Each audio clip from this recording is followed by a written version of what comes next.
Hey YouTube, I'm Jimmy. In this video, I'm going to walk through my analysis of DowDuPont, ticker symbol DWDP. Well, that's a ticker for now. They're actually in the middle of breaking up the company, but we'll come back to that in a second. This is the 10th video in a series where we're analyzing all 30 stocks in the Dow Jones Industrial Average. We're then going to take that analysis and try to build a few different great portfolios. Most likely a dividend portfolio, a value portfolio, and a growth portfolio. You could see a link to the playlist in the description below. So as I mentioned a moment ago, DowDuPont is in the middle of a reorganization that's expected to be completed by June of 2019. So in this video, I'm going to focus mostly on what the future will look like if we elect to add this company to our portfolio. So back in 2017, Dow Chemicals merged with DuPont to form DowDuPont. Well, now DowDuPont is spinning their combined business into three different businesses. First, their agriculture business, which is going to be called Corteva Agriscience going forward. Next is the materials business. This is going to keep the Dow name. And then finally, the specialty products business, well, they're going to keep the DuPont name. So as potential investors, we have three primary choices when it comes to DowDuPont stock. First, we walk away. We simply say that DowDuPont stock isn't for us and we don't really like it, so we walk away. Easy enough. Second, we buy DWDP stock before the spinoff, and then we end up with a piece of all three companies. This could be a good move if there's value in doing it. We're going to spend most of this video focusing on that. And then finally, we wait until the spinoff is done, and we analyze those companies then and determine if we want to jump in to any one company. Now, the timing of this analysis was actually quite lucky because DWDP just reported earnings, so the numbers are quite fresh. So in Q3 2018, DWDP reported about $20 billion in revenue. This brings their year-to-date numbers to about $65 billion in revenue through the first three quarters. Now, this is how they break out their revenues by segment. The largest segment is packaging and specialty plastics with about $6.1 billion in revenue. The smallest is electronics and imaging with about $1.2 billion in revenue. Now, let's break these segments into what the three new businesses will ultimately look like. First is agriculture. They're the simplest. We can see that agriculture put up about $1.9 billion in revenue in the last quarter. This chart, this is the quarterly history of the agriculture segment. We can also see that this is a very seasonal business, which makes sense, it being agriculture.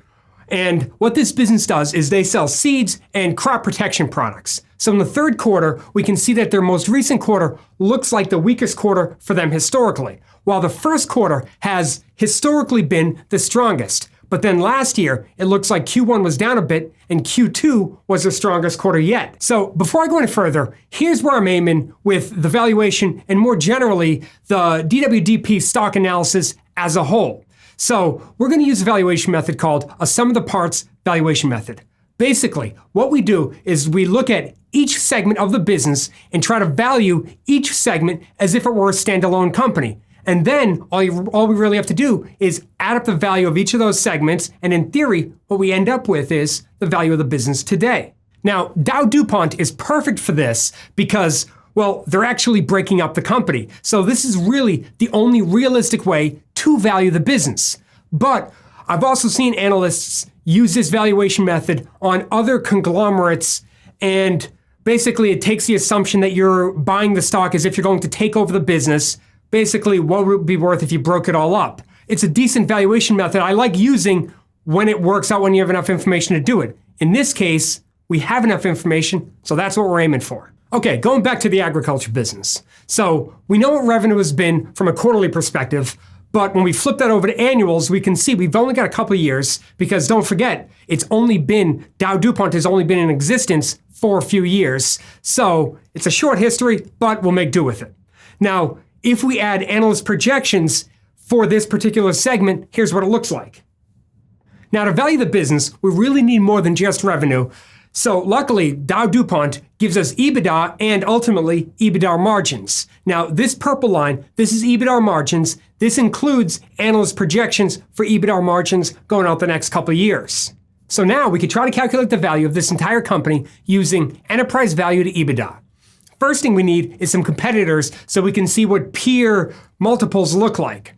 And if you look at companies like Monsanto, which is now part of Bayer, and FMC, they look like decent peers to use. And when we compare their multiples and margins, free cash flow going out the next couple of years, earnings growth, things like that, it looks like 12x on 2019 enterprise value is a fair multiple to use. Now, this gives us an enterprise value of a bit over $39 billion for this segment. Now, we still have to account for cash and debt before we can come up with a fair value.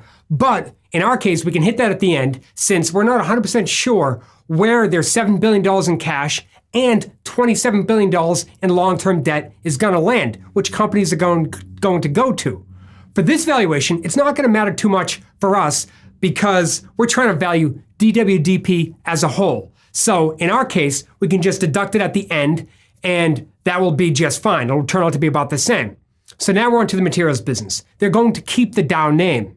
Okay, so here are the original segments again, and these are the segments that are going with the new Dow business. This chart, this is the materials business as a whole, the revenue history. 2 years of history, 3 years of projections. The purple line is once again EBITDA margins. We can see that EBITDA margins are expected to be rather consistent over the next few years. Now, this business is broken into 3 subsegments. Packaging and specialty plastics, they're the largest. Industrial intermediaries and infrastructure, they're the next largest. And then the performance materials and coatings is the smallest, although they're not very small. So now the question is, what will this segment be worth? What will the business as a whole be worth when they spin it off? Now, management has stated that they want to spin this one off first by April 1st of 2019. But they also said that they're striving for EBITDA margins between 23 and 24%. And that seems reasonable. And since you're expected to have north of $50 billion in revenue over the next few years, it seems that this business is going to be quite a solid business. And it's also interesting to note that management has stated that they expect for this business to pay out 45% of net income as dividends every year. Okay, so now we need peers. I think that CE and LYB are reasonable peers to use for this segment. Now, this segment was a bit trickier than agriculture because where CE competes in the materials and coatings division, and it also competes in the industrial and infrastructure division, well, it doesn't compete that heavy in specialty plastics. LYB, on the other hand, well, they compete in specialty plastics and industrial and infrastructure, but they're not that heavy into materials and coatings. So I believe that if we use the combined numbers, then we can come up with reasonable projections. So with that in mind, and given the margins and growth projections, it looks like 8x is a reasonable EBITDA multiple to use. Okay, using an 8x on 2019 expected EBITDA of over $11 billion gives us an enterprise value north of $80 billion. And once again, we're ignoring debt for now. So for now, let's just jump over to see what DuPont could be worth. DuPont's new businesses will be in the specialty products lines. DuPont will end up with the electronics and imaging division, safety and construction, transportation and advanced polymers, and nutrition and biosciences. And as you can see, analysts are expecting EBITDA margins to continue to improve over the next few years. Okay, now just like the materials business, the new DuPont business is going to compete in many different business lines. So we're going to need a few different peers. Looks like Verisum Materials competes with them. 3M is a competitor. Honeywell's a competitor. And I could even make a case for CE again. So using these companies as competitors, I think it's fair to use a multiple of about 12x again. Given an expected EBITDA of over $7 billion in 2019, well, that would put their enterprise value at almost $86 billion. Okay, so let's do some simple math. First, we need to subtract net debt. Net debt is debt minus cash. This gives us a fair value of the equity of about $193 billion. Divide this number by the shares outstanding of about 2.3 billion shares outstanding, and we end up with a fair value of about $84 per share. Now, from a research perspective, what I do to try to prevent myself from developing a bias, from tilting the numbers as I'm doing a fair value calculation, is I try not to look at the current market price of the stock until I've completed my research and the fair value of the stock. Now, if we compare DWDP's current stock price of about $58 to our $84 calculated value, we can see, according to this valuation method, this stock is way undervalued.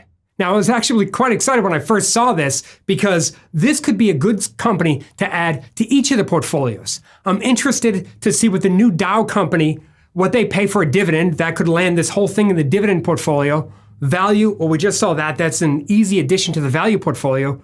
Growth, given that the upside is like 45% from here, I'd say it belongs in almost any portfolio, assuming we believe in the calculations. Okay, so now as excited as I am about this valuation and about the business itself, there is a quick word of caution.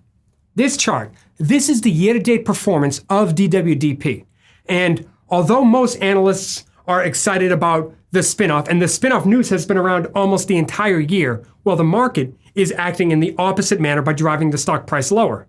Now, perhaps the market isn't too happy with called the lack of clarity from the company as to what company is going to get the debt, what company is going to get the cash, where it's going to go. They did recently announce who is going to be management for different companies, but there's still a lot of news to come out, so it might be a bit early, and perhaps that is why the stock is trading at such an enormous gap to what we calculate as fair value. My question is, what do you think? Is DowDuPont worth adding to our portfolios? Or are we better off waiting and then picking, after the spinoffs happen, one of those individual companies? Let me know what you think in the comments below. And if you haven't done so already, hit the subscribe button. And thank you for sticking around to the end of the video. And I'll see you in the next video. Thanks.